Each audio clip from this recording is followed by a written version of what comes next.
Irmãos, vamos abrir as nossas Bíblias no livro dos Salmos e façamos a leitura do Salmo de número 33.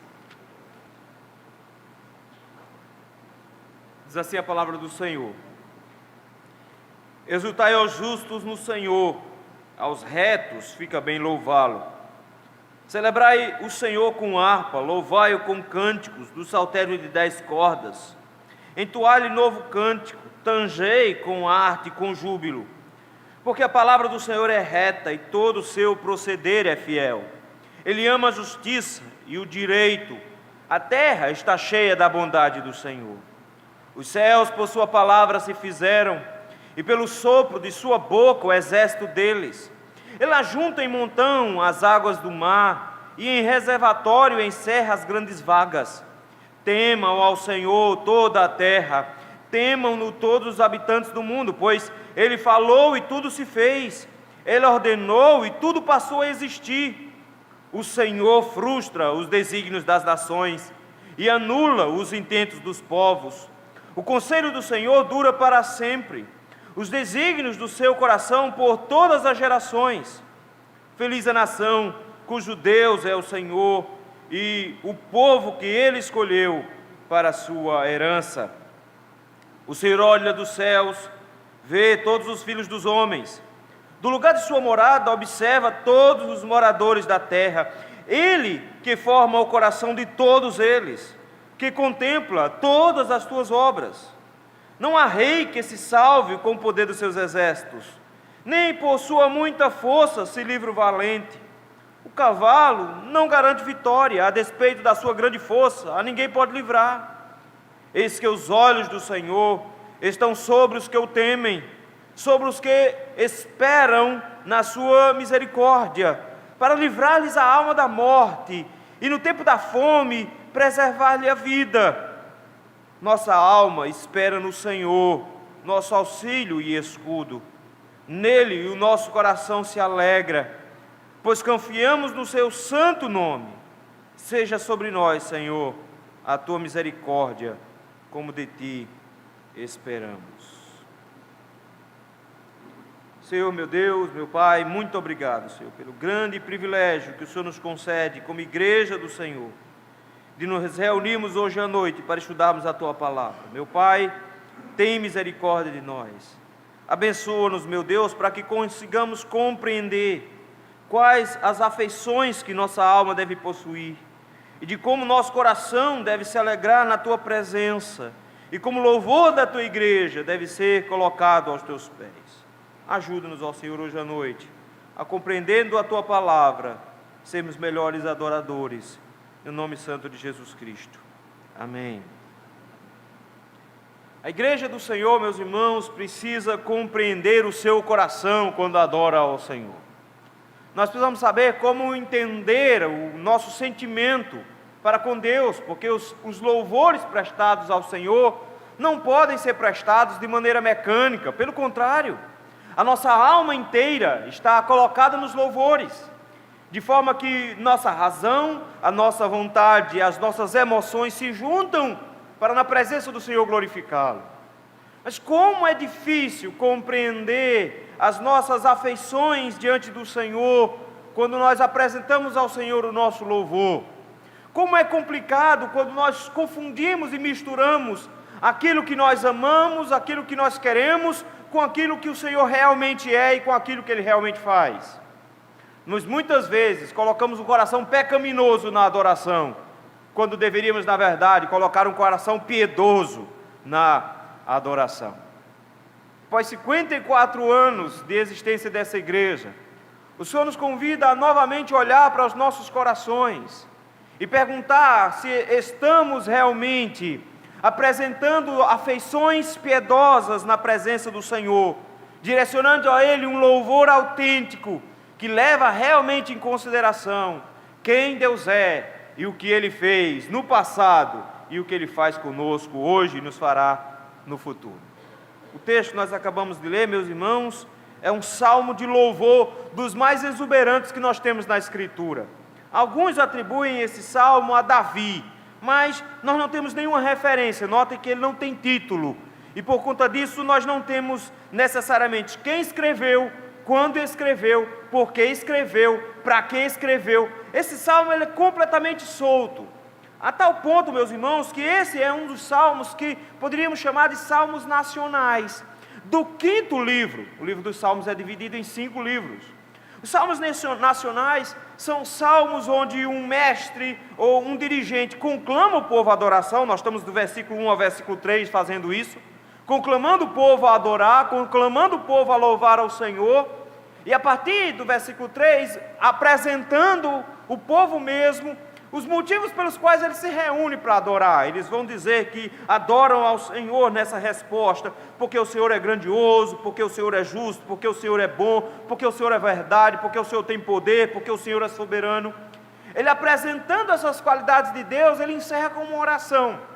A pergunta é, por que um salmo típico dessa estrutura de salmos nacionais se encontra aqui no primeiro livro ainda? Se os irmãos prestarem atenção, esse salmo não é um salmo dirigido a todas as nações, não é um salmo dirigido a todos os povos, mesmo que muitas vezes usemos o versículo 2 para aplicar isso. Por mais que a gente pegue o versículo 2 e pense que ele está falando de outras nações, o salmo de número 33 é uma resposta ao salmo 32. Se os irmãos olharem, o último versículo do Salmo 32 é: alegrai-vos no Senhor e regozijai-vos, ó justos, exultai, vós todos os que sois retos de coração. E olha como é que começa o 33: exultai, ó justos, no Senhor, aos retos fica bem louvá-lo. O Salmo 33, na verdade, é uma resposta do povo de Deus ao perdão concedido no Salmo 32.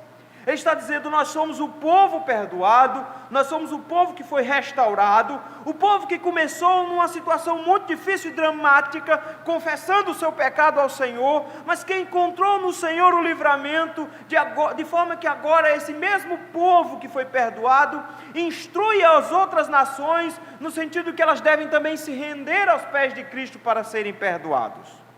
Ele vai dizer então, agora o que é que esse povo perdoado faz? Esse povo perdoado como um justo que se tornou, justo não por causa dos seus méritos, mas porque o Senhor o perdoou e atribuiu a eles a sua justiça. Esse povo agora se reúne, apresentando o seu coração na presença do Senhor em adoração, apresentando toda a sua afeição piedosa na presença do Senhor, como almas devotas devem apresentar o louvor a Deus. É isso que eu gostaria de ver com os irmãos hoje à noite, afeições piedosas de uma alma devota. Em primeiro lugar, ela adora ao Senhor pelo Deus poderoso que Ele é. Note, meus irmãos, que os 3 primeiros versículos, como já falamos, é um desejo que o salmista manifesta. Ele de repente começa e ele entende que Deus deve ser louvado, e o convite que ele faz é para que os santos se juntem a Ele em adoração. Note que o convite para a adoração é um convite geral, mas ele é muito específico para dizer quem é que deve mais motivos para adorar a Deus. Versículo 1 ele diz, exultai, ó justos.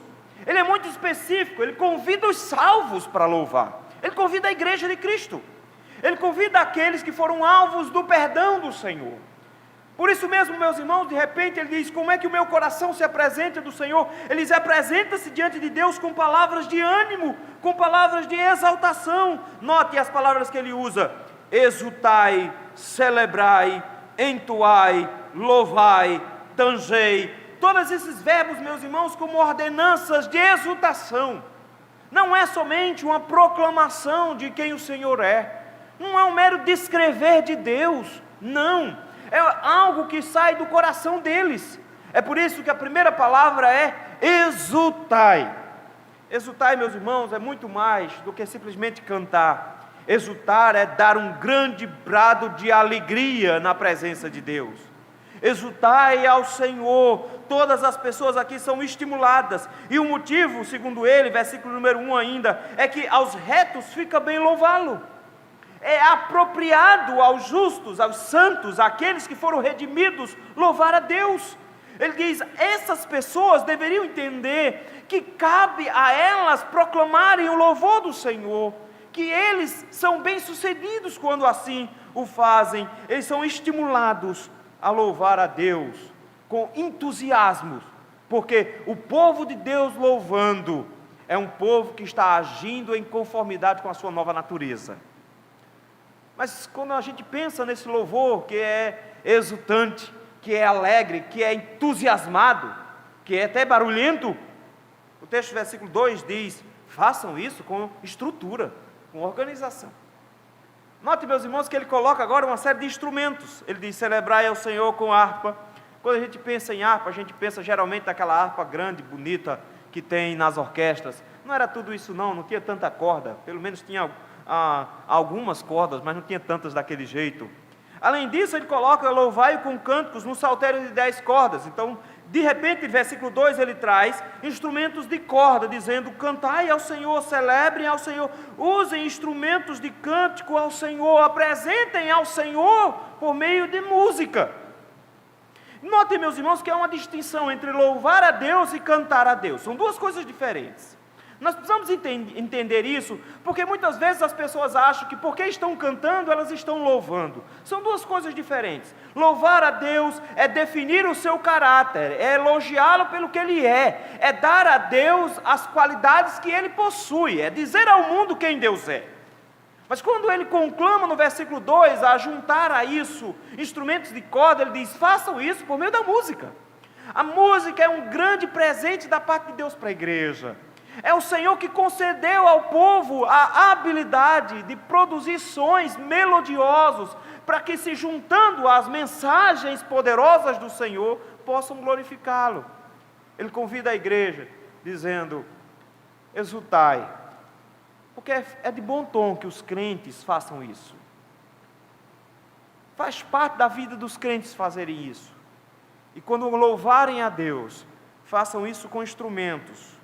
Mas olha que bonito: entoai-lhe um novo cântico, tangei com arte e com júbilo. Ele de repente chega agora, e o Salmo de número 96 que nós lemos diz exatamente isso: cantai ao Senhor um cântico novo. Aí você pode pensar assim: então vamos lá, vamos botar salmo para compor cântico, para a gente começar a cantar cântico novo todo domingo, porque pelo menos tem um cântico novo todo domingo, porque o salmo está dizendo isso. Mas não, meus irmãos, não é necessariamente cantar outro salmo, mas é que à medida que a misericórdia do Senhor se renova a cada manhã, aqueles velhos salmos se renovam diante de nós, com novas esperanças, com novas expectativas, de forma que o nosso cântico é sempre novo, porque o Senhor sempre se renova diante de nós.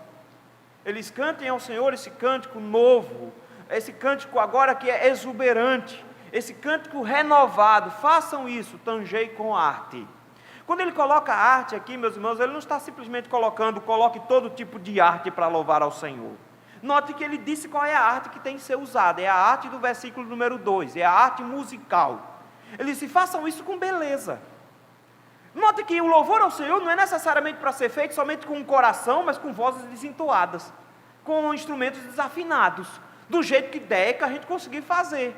O que ele está dizendo é: transformem o louvor do Senhor em algo que seja exultante, que tenha instrumentos e que seja apresentado com beleza. O louvor ao Senhor deveria ser apresentado com arte, de forma que nós nos encantamos com a bênção que Deus deu, dos homens produzir beleza para entregarem a Deus. Bendigam ao Senhor, exultem ao Senhor, louvem ao Senhor, porque afinal de contas, todos nós somos salvos por Ele. Nós devemos apresentar a Ele o melhor louvor que nós conseguirmos. Mas não faz sentido música bonita, bem entoada, instrumentos bem afinados e bem executados. Não faz sentido pessoas empolgadas cantando, se elas não possuem uma mensagem para cantar. Não faz sentido um estado inteiro se juntar para cantar com músicas bonitas, se essas músicas não expressam quem Deus é. É por isso que a partir do versículo número 3, ele diz: cantem ao Senhor, glorifiquem ao Senhor, tangei com arte ao Senhor. Mas o versículo número 4 em diante, ele diz: vocês têm motivos para louvar ao Senhor. E entre os motivos está o fato, meus irmãos, de que nós conhecemos o Deus poderoso a quem nós servimos. E ele começa a destacar o poder de Deus com várias qualidades, onde de repente ele nos mostra de que os nossos pensamentos têm que estar voltados para o Senhor, que o nosso coração deve estar direcionado a Deus como crentes piedosos, louvando ao Senhor, sabendo das perfeições infinitas que o nosso Deus possui. Versículos 4 e 5 ele diz que o nosso Deus é imenso nas suas qualidades. Veja, versículo 4: porque a palavra do Senhor é reta. O que ele coloca de repente diante de nós, meus irmãos, é que a revelação divina, que a palavra do mandamento do Senhor, ele não tem falhas, ele é pleno em equidade, que suas promessas são sábias, que os seus mandamentos não são penosos, mas que seus mandamentos são justos, que as palavras do Senhor se cumprem, que aquilo que ele prometeu, ele irá fazer, que as ameaças que ele deu, ele vai cumprir. De repente ele olha para a palavra e diz: não existe falhas nela, não existe erros nela, não existe desvios nela. Nós louvamos a Deus porque vemos a palavra do Senhor e como ela se manifesta a nós e de como ela é reta. Mas por que ele chama a palavra do Senhor logo de cara como motivo para esse louvor? É porque toda a palavra vai nortear os demais atributos de Deus.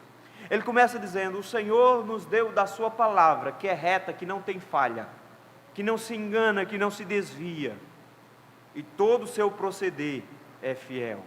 Todo o proceder do Senhor é de acordo com a sua palavra.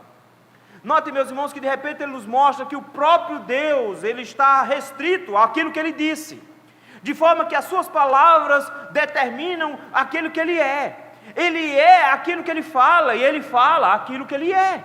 De forma que a palavra do Senhor é a expressão correta do Deus que nós adoramos. O proceder do Senhor é de acordo com a retidão da sua palavra.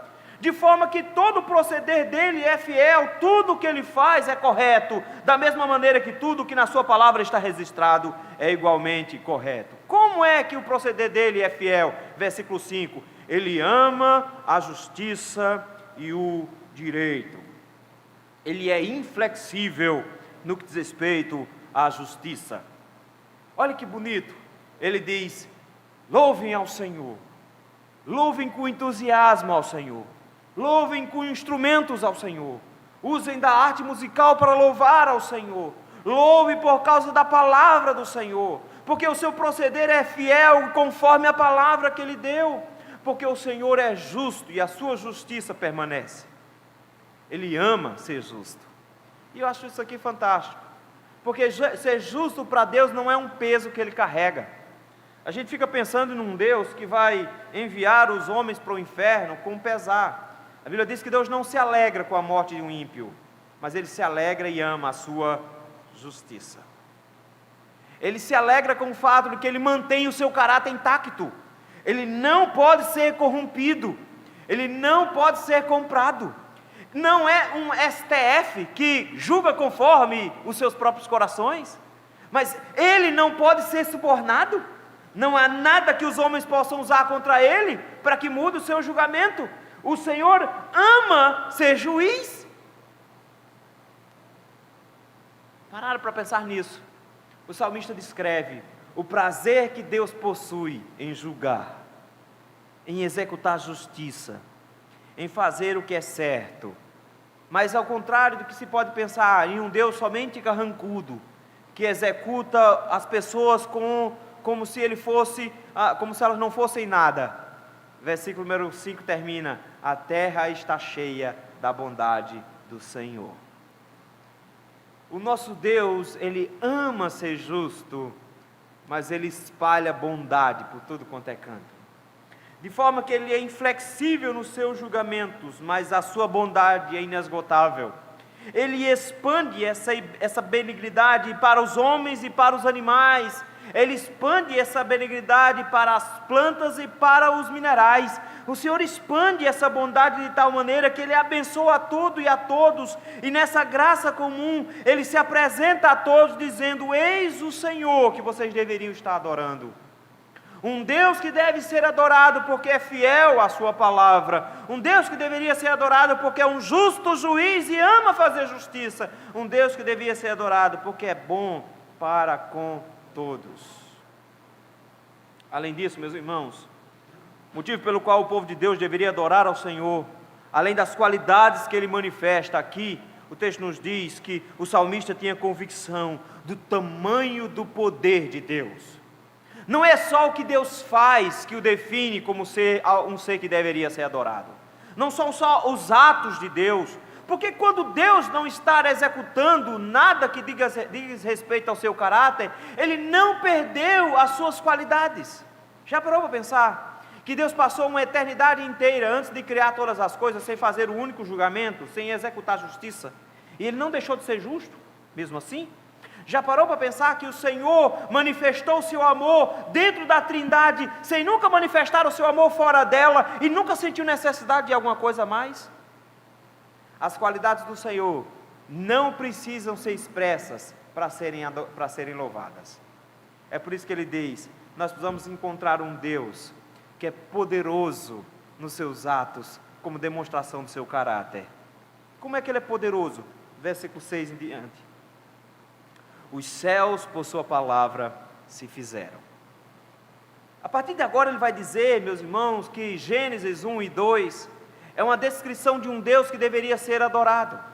É bem verdade que o apóstolo Paulo vai dizer que por causa do pecado os homens olham a criação e confundem a criação com a criatura, com o Criador, e ao confundir isso, eles adoram a criatura ao invés do Criador. Mas o salmista diz: nós não, nós somos o povo de Deus. E como povo de Deus, nós conhecemos o nosso Deus. E conhecendo o nosso Deus, nós podemos olhar para a criação e ver o tamanho do poder que o nosso Deus possui.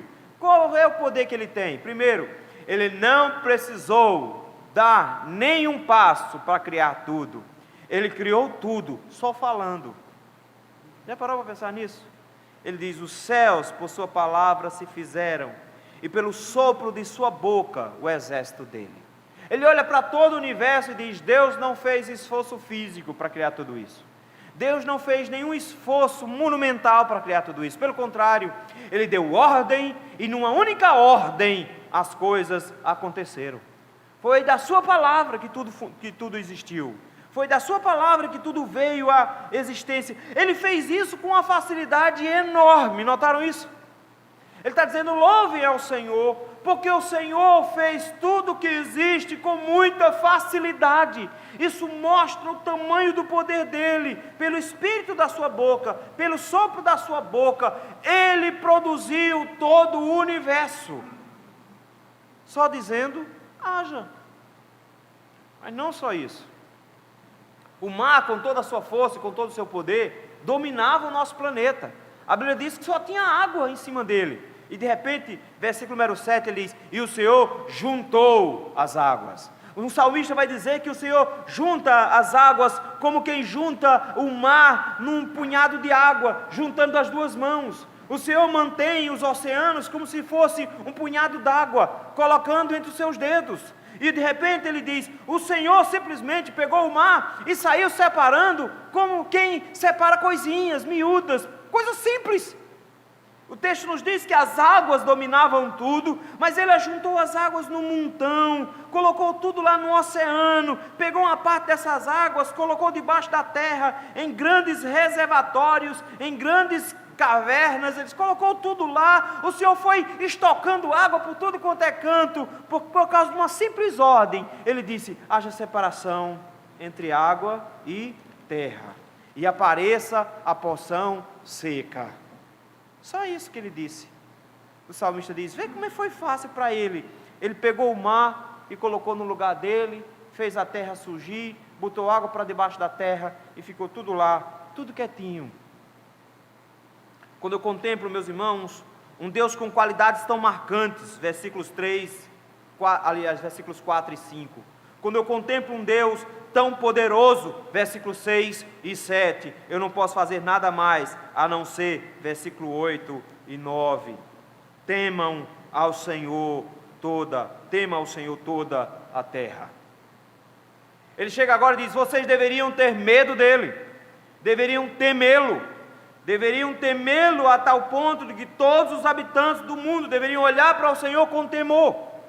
Mas quando ele diz isso, meus irmãos, existem dois tipos de temores no que diz respeito a Deus. O primeiro temor é aquele que por medo de Deus foge da presença de Deus, e que foge da presença do Senhor com medo de ser punido por Ele. Mas os crentes, o povo de Deus, faz exatamente o oposto. Por ter medo de Deus, foge para Deus, porque sabem que o único lugar onde podem se esconder é em Deus.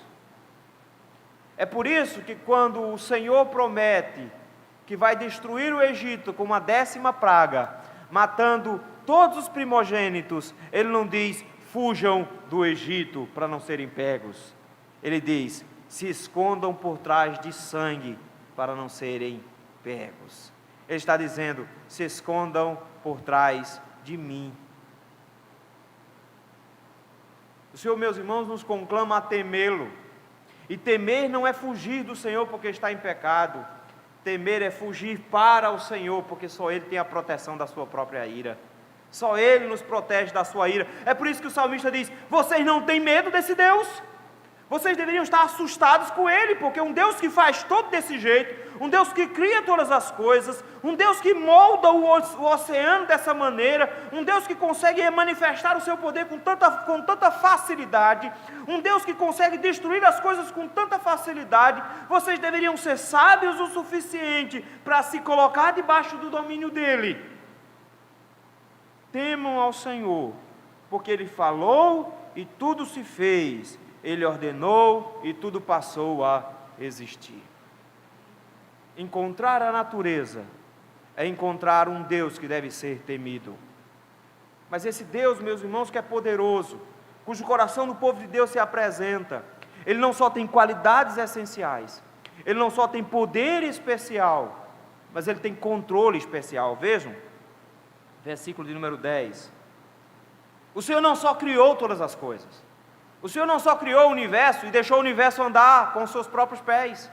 O Senhor não deixou as coisas andarem conforme as regras e simplesmente a abandonou. Não foi isso que o Senhor fez. O texto nos diz que o Senhor mantém o controle sobre tudo que Ele fez. O Senhor controla tudo. O Senhor frustra os desígnios das nações e anula os intentos dos povos. Ele está dizendo que não faz diferença nenhuma os homens planejarem. Não faz diferença nenhuma os homens tentarem contra o Senhor. Salmo de número 2 diz que quando todas as nações se levantam contra o ungido do Senhor, ri-se o Senhor deles. O Senhor ri da inocência dos homens, da incoerência dos homens, da ignorância dos homens, quando tentam atingir a Deus. Ele fica rindo, porque ele simplesmente tem a força para frustrar desígnio de nações. Amã, tentando matar o servo do Senhor Mordecai, planejou executá-lo de forma muito bem feita. Construiu na frente da sua casa uma enorme forca, porque queria ver o servo de Deus pendurado naquela forca. Mas foi aquela forca que o Senhor usou para deixar Amã pendurado, como prova de que não interessa o que os homens planejem, Deus pode frustrar qualquer plano. O coração do homem faz planos, mas a resposta certa dos lábios vem do Senhor. Nós adoramos a Deus, meus irmãos, a um Deus que quando intervém, não pede autorização, nem pede solicitações, que não pede opinião de como você quer que Ele dirija a sua vida. O Deus que nós adoramos, Ele anula os intentos dos povos. Sabe por quê? Versículo 10, porque o que o Senhor quer, o conselho do Senhor dura para sempre, e os desígnios do coração do Senhor duram por todas as gerações. Ele diz, o que o Senhor planeja, o que o Senhor deseja, Ele executa em todos os cantos, não importa o que os homens acham que estejam fazendo. Às vezes os homens acham que estão ganhando, Já parou para pensar como o Senhor levantou nações pagãs para punir o povo de Israel? Levantou a Síria, levantou a Assíria, levantou a Babilônia.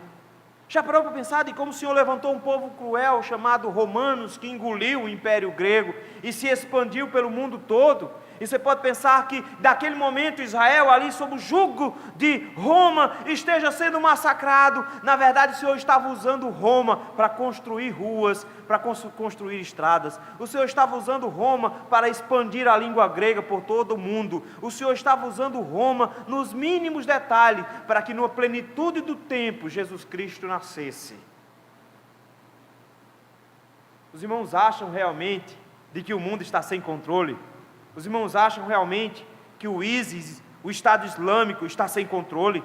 Vocês acham que os comunistas estão sem controle, que eles estão dominando, que eles vão engolir todo mundo? Vocês acham realmente isso? O nosso Deus tem planos eternos. O nosso Deus tem desígnios antigos. O projeto foi traçado antes de construir o mundo. Não vai mudar. O nosso Deus mantém o controle sobre tudo. O nosso Deus é poderoso, meus irmãos, e por isso as afeições dos crentes piedosos estão com sua alma totalmente apresentadas em adorar ao Senhor, que tem poder para criar, tem poder para manter e tem poder para controlar todas as coisas. O nosso Deus não está perdido. O Senhor não perde batalhas. As aparentes derrotas pelos quais o povo de Deus passa são somente aparentes. 430 anos no Egito, na verdade, como escravos, não é uma grande derrota para o povo de Deus.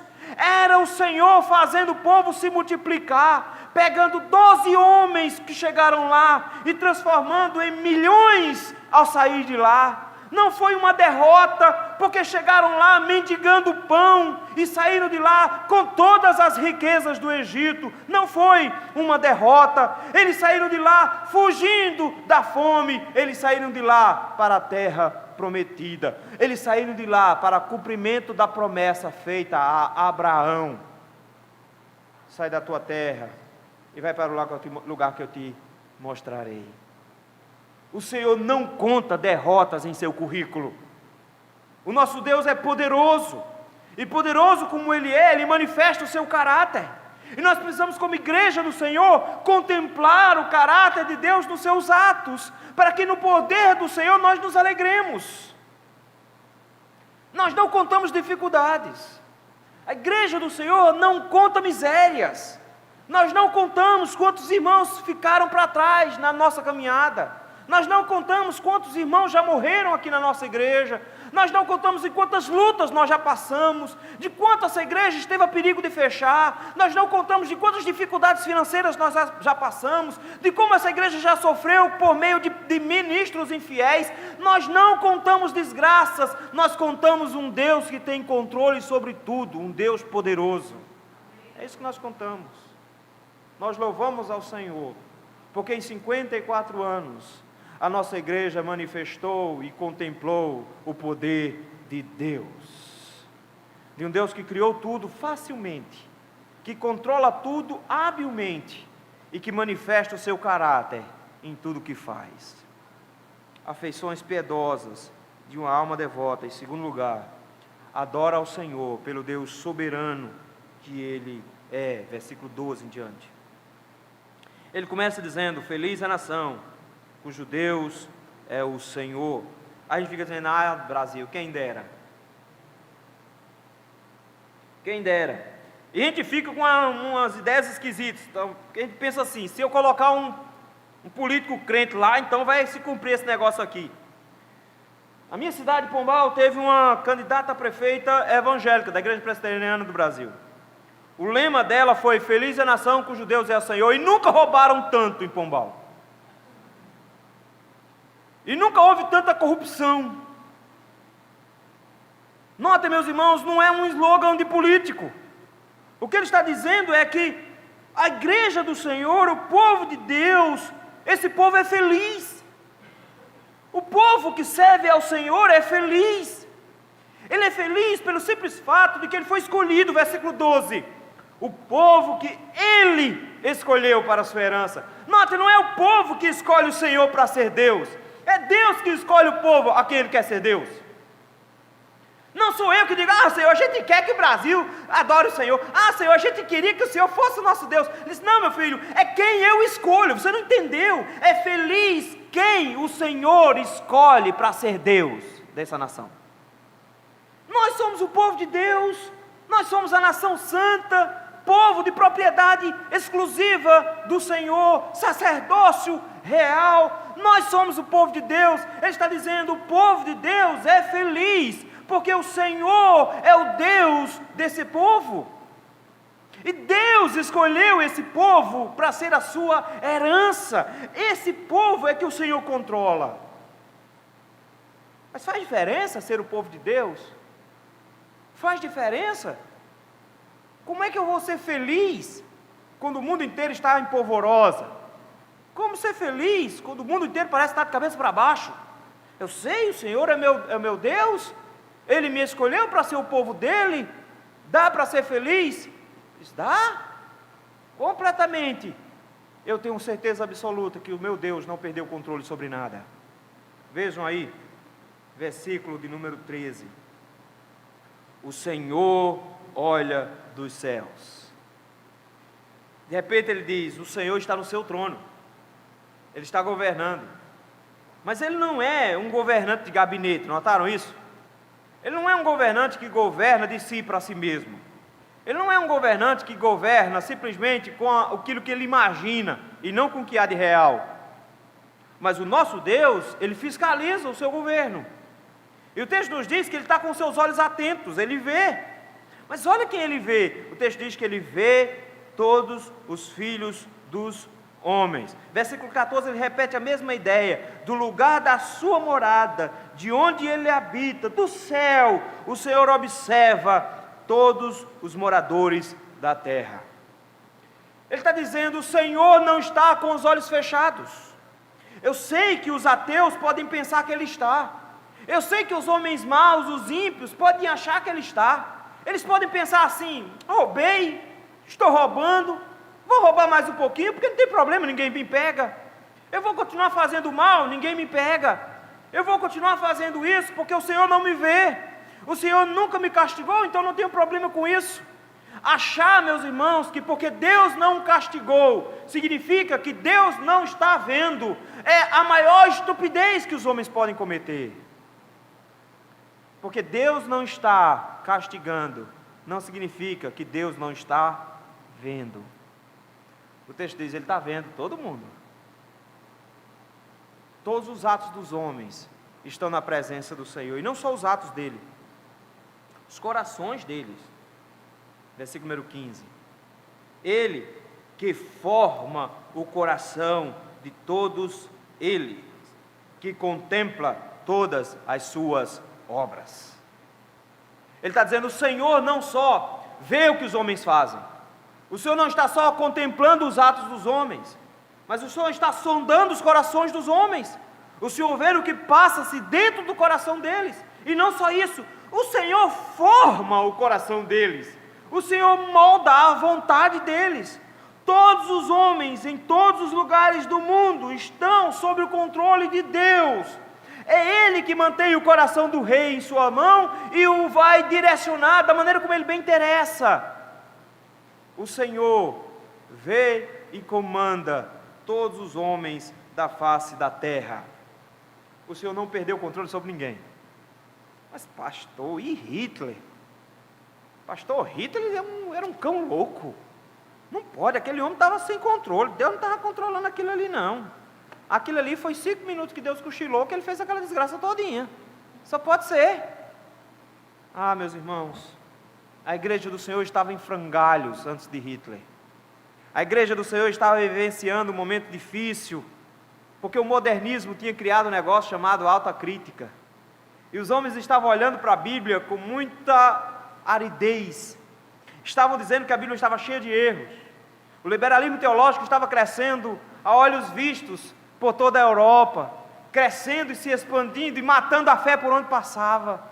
Os homens estavam muito motivados na ciência, eles estavam esperançosos na ciência. Eles diziam: Deus morreu, Deus não mais existe, nós não precisamos de Deus, todas as superstições da religião nós vamos tirar, a religião é o ópio do povo, nós não precisamos mais dela, Deus não é mais necessário, os homens se bastam, nós vamos ter uma sociedade próspera, a ciência vai evoluir, os governos vão evoluir, nós vamos ter paz na terra, nós vamos ter uma nação limpa, nós vamos acabar com a fome, nós vamos acabar com a miséria, nós vamos acabar com as doenças, nós vamos produzir a paz na terra, o céu será aqui. Era assim que os homens pensavam na Idade Moderna. O Senhor pega esses mesmos conceitos do darwinismo, os mesmos conceitos freudianos, o Senhor pega os mesmos conceitos da modernidade, coloca na cabeça de um homem chamado Hitler. Ele resolve ter uma nação pura, ele resolve dar uma forcinha no darwinismo, na evolução, ele resolve criar uma raça pura, ele resolve criar um império puro, ele resolve criar um mundo sob a paz, ele resolve impor o céu na terra e transforma o mundo no inferno. Quando a poeira baixa da Segunda Guerra, nós temos uns homens completamente perdidos, porque todas as esperanças que eles tinham foi por água abaixo. A expectativa de que, à medida que o conhecimento aumenta, os homens melhoram, foi o contrário. Nós descobrimos que os grandes mestres e doutores da genética estavam trabalhando ao lado de Hitler. Nós descobrimos que os homens, por mais intelectuais que sejam, não se tornam mais amorosos, com mais compaixão, eles se tornam mais cruéis e mais secos.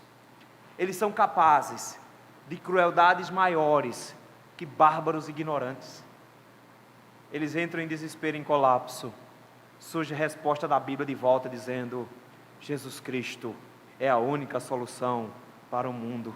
Ressurge nas igrejas a doutrina reformada de novo, ressurge dentro das igrejas o retorno fiel à exposição da palavra, ressurge dentro das igrejas o interesse sincero em buscar no Senhor. Hoje a religião está mais em voga do que estava no passado. Deus conduz o coração dos homens, Deus conduz a história com mão de ferro. Ele manda tudo. Por isso mesmo, meus irmãos, versículo 16 em diante, ele diz: não adianta tentar procurar subterfúgios, não adianta procurar em outros lugares proteção, não adianta tentar encontrar em outros lugares segurança, porque o Senhor comanda tudo, e não existe nada que possa se contrapor a Ele. Veja aí versículo 16, ele diz assim: não há rei, que o quê? Que se salve. Ele chega agora e diz: meu filho, entenda uma coisa, uma força de um exército não é nada sem Deus. O princípio que ele nos coloca aqui, meus irmãos, é que nós não confiamos em exércitos. O Senhor tinha dito isso para Davi, que ele não deveria confiar em exércitos. O Senhor mostrou isso quando em vários momentos diminuiu o tamanho do exército de Israel. Quando Davi tentou fazer um censo em Israel, para descobrir quantos homens ele possuía para a guerra, se ele tinha um exército realmente forte para poder combater os seus inimigos, o Senhor se levantou contra ele, porque Deus tinha dito que jamais em Israel se deveria contar os homens. Por que Deus não quer que se faça censo? Porque Deus não queria, jamais, que Davi confiasse na quantidade de homens que ele possuía. Porque Davi deveria lembrar que toda vez que ele entrasse numa guerra, era contra um gigante, e ele deveria confiar-se no Senhor, e não confiar no seu exército. E por isso mesmo o Senhor matou muitos milhares de homens naquela ocasião, diminuiu o exército de Israel a um número bem pequenininho, para dizer: agora você não pode mais confiar neles. Não tem exército que combata o nosso Senhor. É por isso que ele diz: não tem rei que se salve com o poder dos seus exércitos. Não tem. Nem por sua muita força se livra o valente. Ele está dizendo: não é pela sua força de vontade. Eu sei que o brasileiro gosta de pensar assim, não é? Ah, mas brasileiro é assim, brasileiro nunca desiste. Meu irmão, nunca desistir não, pode não ser sinal de força, mas pode ser sinal de burrice. Porque se você fica batendo com a cabeça na parede o tempo inteiro e não desiste, você é burro. O que ele está dizendo é: não interessa, meu filho, entenda de uma vez por todas, força de vontade do valente não vence batalha. Você acordar de manhã e dizer, hoje vai dar tudo certo, pode ser que não. Porque a sua força de vontade, o seu entusiasmo não faz diferença nenhuma contra a vontade do Senhor. Pensamento positivo, meus irmãos, só acontece no show da Xuxa. Na igreja de Cristo, só o pensamento do Senhor é que pode dominar as coisas. O Senhor de repente chega agora e diz: não tem valente que se livre por força que possua. E ele agora vai arrastar o que os homens tinham de maior poder bélico na época, cavalo, versículo 17. É por isso que o Senhor proibiu a Israel de ter muito cavalo. Os reis não podiam ter muito cavalo. Salomão errou, fez vários estábulos, foi contra a vontade do Senhor. O Senhor tinha dito que os reis de Israel não deveriam ter muitos cavalos. Porque cavalo naquela época, meus irmãos, era o equivalente a um tanque de guerra, a um míssil teleguiado. Quanto mais cavalo tinha o exército, mais forte era o exército. Afinal de contas, um homem que está em cima do cavalo, ele tem muito mais força de combate do que alguém que está no chão com a espada. Primeiro, porque o cavalo já chega batendo, já chega empurrando. Segundo, que quando o camarada já está no chão, fica fácil espetá-lo. Então era muito simples ganhar uma batalha com um exército. Nenhum exército avançava para cima de cavalos, não dava. E ele chega agora e diz: o cavalo não garante vitória. O tamanho do poder bélico não garante vitória. Mesmo o cavalo tendo muita força, ninguém pode livrar. Ele não livra ninguém. O motivo disso era o seguinte: você podia ter um cavalo forte, bonito, mas como é que um cavalo reage numa batalha? Ninguém sabe. Você subia num cavalo e você podia ter um cavalo mais bravo e campeão daquele exército, que não tinha medo da batalha. Alguns cavalos eram treinados e muito bem treinados nisso, que só em ouvir o barulho das cornetas eles já avançavam. Cavalo de polícia é assim, já viram? Que quando ele escuta o grito, ele vai para cima, ele não tem medo de gente, ele avança. E os cavalos eram treinados para isso. Mas só que de repente o cavalo pode se assustar. E quando o cavalo se assusta, ele geralmente empina. E quando ele empina, o que acontece com o cavaleiro? Cai. E se o camarada cai de cima do cavalo, adivinha o que é que tem um monte ao redor? De gente para matar. Se o cavalo desembesta, como diz lá no interior. Se o cavalo se assusta no meio da batalha e perde o controle e cai num penhasco. Se o cavalo se atira em cima de um monte de árvore. Eles, o que acontece? Eles, o cavalo tem muita força, mas não tem controle. Não adianta você confiar na força. Não existe força que você possa usar contra o Senhor. Confie não. Mas olha, em que é que eu confio? O Senhor está olhando os homens. Versículo 13 e 14. O Senhor está contemplando todos os homens. E dizendo para os homens aqui do versículo 15 até o versículo 17. Não confie nas coisas que você possui, não. Não confie no tanto que você roubou da Petrobras, não. Desconfia não, meu filho. Não confie, porque não tem nada no mundo que possa proteger os homens de Deus, a não ser o próprio Deus, que não tira os olhos dele, versículo 18. Porque enquanto Deus olha os homens para dizer, que bobinhos que são, acham que constroem uma torre que alcança o céu e nunca mais vão morrer afogados num dilúvio, porque eles não querem confiar num arco que eu coloquei no céu para dizer que eu não vou inundar mais. Eles não confiam em mim, eles constroem uma torre. Tadinhos, eles não entenderam. Só tem um jeito de se livrar da morte, é saber que os olhos do Senhor estão sobre os que o temem. Os homens estão debaixo dos olhos de Deus, mas os crentes estão debaixo da proteção de Deus.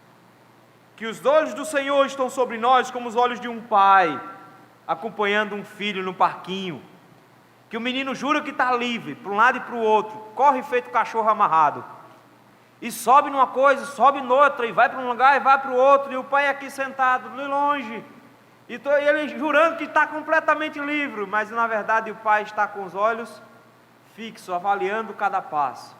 E quando ele resolve subir no lugar mais alto, o pai se levanta como quem não quer nada e fica do lado. E o menino jura que ele está somente contemplando o parque, até a hora que ele escorrega lá de cima e pega o menino no meio do caminho. Diz: o Senhor mantém os seus olhos sobre os servos do Senhor que o temem. Sobre quem?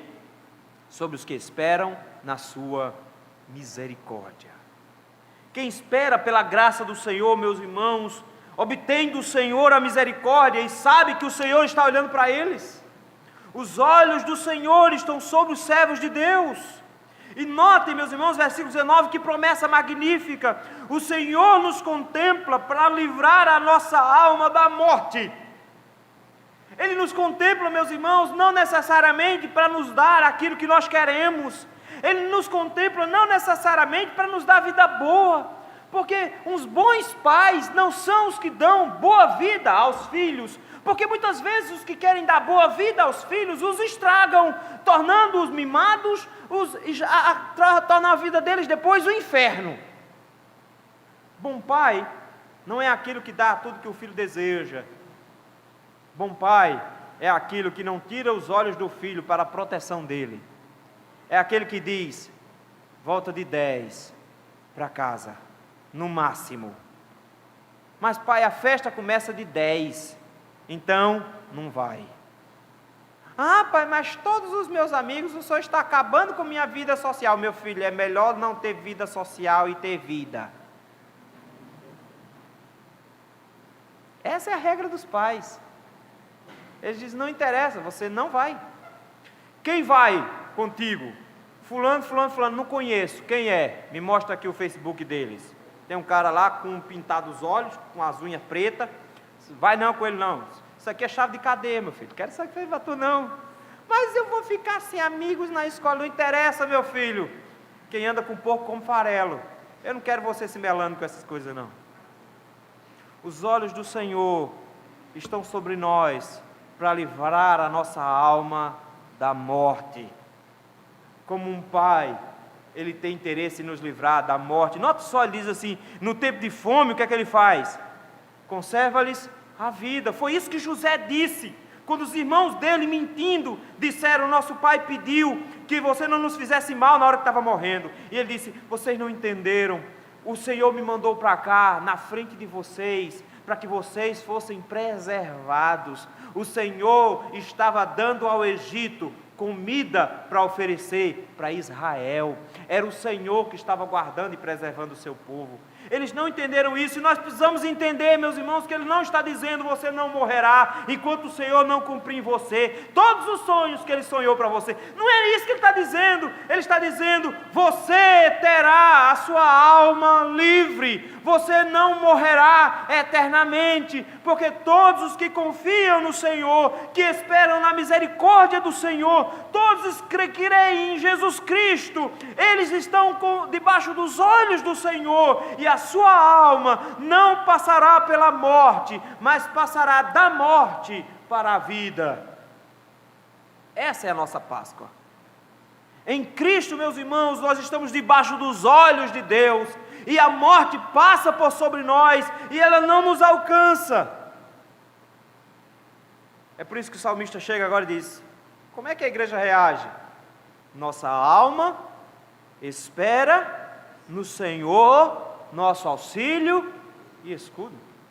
Mas esperar é ruim, esperar é incômodo. Já parou para pensar? Você pega o WhatsApp, e quanto tempo você fica neles? Você nota que ele viu o que aconteceu depois daquelas 200 e poucas mensagens. É claro que metade foi bom dia, mas depois você vai abrir todas aquelas mensagens com o negocinho piscando, não é? Meia hora, 1 hora. Agora você vai para o médico e o celular descarrega. Aí como é que fica? Ai, que difícil. Esperar não é fácil. Mas ele diz aqui: depende do que você está esperando. Porque o noivo fica pacientemente em pé por 1 hora, esperando uma mulher de branco entrar na igreja, ansioso pela entrada dela. E ele serve ao pai dela por 14 anos. E isso lhe parece pouco, pelo muito que a amava. O salmista está dizendo: nossa alma espera no Senhor. Nós sabemos que o Senhor é quem nos protege, de forma que a soberania do controle do Senhor sobre todo o universo se manifesta quando os crentes sabem que eles não serão perdidos. Jesus Cristo diz que aqueles que o Pai me dá, ninguém arrebata de minha mão. Nós esperamos no Senhor, nós temos esperança no Senhor, nós temos fé em Jesus Cristo. A nossa salvação está garantida, não necessariamente porque ela virá logo, mas nossa salvação está garantida porque fiel é aquele que nos prometeu. Nós esperamos o dia da sua volta, esperamos a Páscoa definitiva, esperamos a morte ser definitivamente derrotada e lançada no inferno. Nós esperamos a vitória final do Senhor, de forma que o povo de Deus olha para a soberania de Deus, para o controle pleno do Senhor e diz: eu tenho segurança, o meu Deus me deu segurança. A sua palavra é suficiente, Ele é meu escudo, Ele é o meu auxílio. Essa promessa aqui, essas duas palavras, auxílio e escudo, elas aparecem quando Deus faz um pacto com Davi. Pela primeira vez Deus disse para Davi: eu vou ser o seu auxílio, eu vou ser o seu escudo. E de repente ele diz: se Deus é o escudo do rei, todo o povo de Deus tem um escudo no Senhor, e o Senhor o protege, e o Senhor o guarda. Olha aí, motivo de alegria, versículo 21. No Senhor em quem nós cremos, no Senhor em quem nós esperamos, nele o nosso coração se alegra. Ele disse que nós deveríamos ser felizes, versículo 12, que o povo de Deus é feliz. Ele disse que o povo que o Senhor escolheu por herança é feliz. E a gente fica perguntando: por que o Senhor é feliz? Ele disse: porque o Senhor controla todas as coisas, porque o Senhor governa todas as coisas, o Senhor está com os olhos fixos sobre os homens, mas em específico, o Senhor tem os seus olhos sobre os seus ungidos, o Senhor controla de forma que todos os ungidos são salvos. Você tem motivo para ser feliz. Nós somos felizes porque nós fomos salvos. Nós somos felizes porque o Cordeiro do Senhor, o nosso Cristo eterno, foi crucificado, morto e sepultado, ressurgiu ao terceiro dia, para que eu e você tivéssemos felicidade. Felicidade, meus irmãos, não é algo que se encontra aqui. Felicidade é algo que se encontra lá. Tem um filme muito bonito, para quem gosta de chorar, ele é ótimo. Procura da Felicidade, ou Busca da Felicidade, eu creio que o nome é isso. Will Smith. E o cara sofre o filme inteiro. É abandonado pela mulher, tem um negócio fracassado, tem que cuidar de uma criança pequena, perde a família, perde dinheiro, perde a casa, precisa ficar escondido com o filho dentro do metrô para conseguir dormir uma noite protegido. Mas no final do filme tem uma coisa interessante: ele consegue ser aprovado, e ele consegue ser contratado por uma grande empresa, e ele chega e diz: e esse momento, esse pequeno momento, esse ínfimo momento, isso é felicidade. Só que quando ele coloca aqui, ele está dizendo: é só nessa hora, é só agora que é felicidade, o resto é muito sofrimento. Os homens ficam procurando migalhas de felicidade nas coisas do mundo, ficam procurando migalhas de esperança e de vitória. O Senhor diz que os crentes têm vitória eterna. O Senhor nos diz que nós confiamos no Senhor, o nosso coração está confiado que o nosso Deus livra a nossa alma da morte. Nós estamos confiados que o nosso Deus olha para nós. Nós estamos confiados que nós, temendo ao Senhor, nós seremos alvos da sua misericórdia. Nós nos alegramos no nome do Senhor, nós nos alegramos em Cristo. Ele é a nossa alegria. A nossa alegria, meus irmãos, não está fincada aqui na terra, a nossa alegria está fincada na cruz do Calvário, nossa alegria está aguardando por nós nos céus, nossa alegria está no Senhor. Pare de procurar felicidade aqui. Pare de procurar felicidade em casamento, em namoro. Pare de procurar felicidade em filho. Pare de procurar felicidade em dinheiro, em boa condição financeira. Pare de procurar felicidade em concursos, em vestibular. Pare de procurar felicidade em carro novo, em casa nova. Pare de procurar felicidade aqui. Ela não está aqui. Ela vai voltar para nos buscar. Aí a gente vai descobrir o que é felicidade. O Senhor é a nossa alegria. Nele o nosso coração se alegra. Em sua soberania o Senhor nos salvou. É por isso que ele termina com oração, versículo 22. Seja sobre nós, Senhor, a tua misericórdia, como de ti esperamos. Ele está dizendo, nós confiamos no Senhor. O que é que eu posso pedir para o Senhor? Mantenha a sua misericórdia, meu Deus, porque nós não temos em quem segurar. Nós só confiamos na sua palavra. O Senhor prometeu, a gente acredita. E porque a gente acredita, a gente soltou tudo que tinha aqui na terra. A gente não se agarra a nada para se segurar. Nós confiamos somente na sua misericórdia. É como que dizendo, num choro de uma criança, não solte minha mão para eu não cair. Segure-me, para que eu continue confiando no Senhor. Ele diz, para que eu continue sabendo de que o Senhor cuida de mim como um Deus soberano que é. Nossas afeições, meus irmãos, precisam estar completamente dedicadas ao Senhor. Nossos corações devem estar completamente apresentados na presença do Senhor. E na certeza que nosso Deus é soberano, nós precisamos nos lembrar de uma vez por todas, de que a soberania de Deus nos garante de que o Senhor nos deu salvação eterna, de que eu não preciso ficar preocupado com mais nada, que eu não preciso ficar angustiado com mais nada, por mais que o mundo ao nosso redor caia, por mais que ele desmorone, caia 1.000 ao teu lado, 10.000 à tua direita, tu não serás atingido, somente com teus olhos contemplarás e verás a salvação do Senhor, a salvação dos justos.